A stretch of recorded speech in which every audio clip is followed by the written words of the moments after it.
So Paul always talks about the Catholic Church and religion, specifically the Catholic Church. He has a huge beef with it. All my sources for this is just B4SL posts.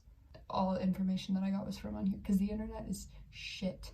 That's what I've realized in doing this project and trying to get any kind of biography.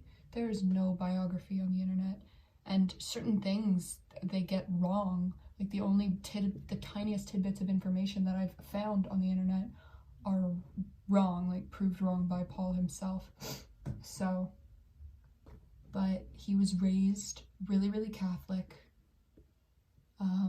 He wasn't allowed to watch TV. They went to church every day. And then when he announced that he only wanted to go every Sunday, his family got mad. He was homeschooled too. His family got mad at him and they had a big fight about that. The only friends he had was from Sunday school, because he did like Bible study, like youth Bible study, but he was homeschooled. Don't know what state, still don't know what state he was born in. And that there was snow.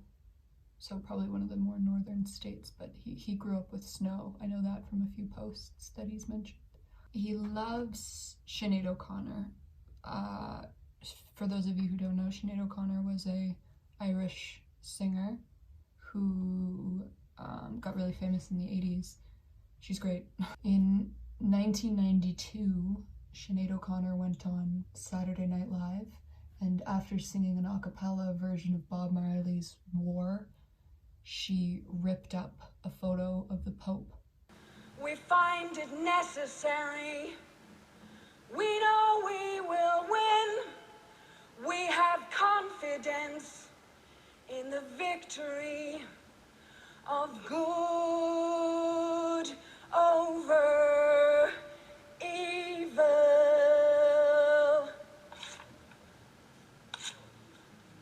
Fight the real enemy.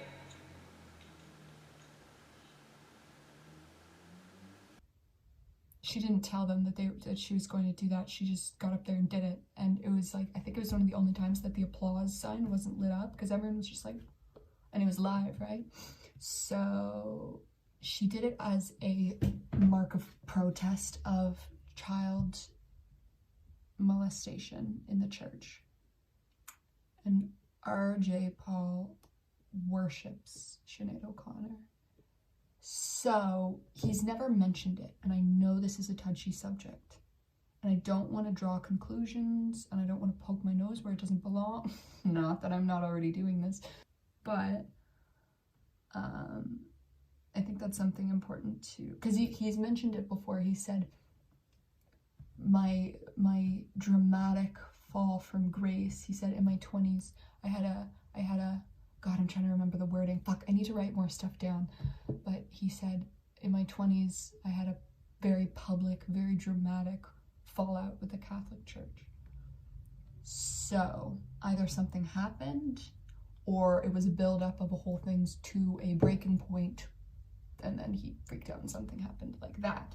But it was a big spectacle. It was not just a slow, ooh, stop, start going less and less. He hasn't mentioned it though. It's such a shame.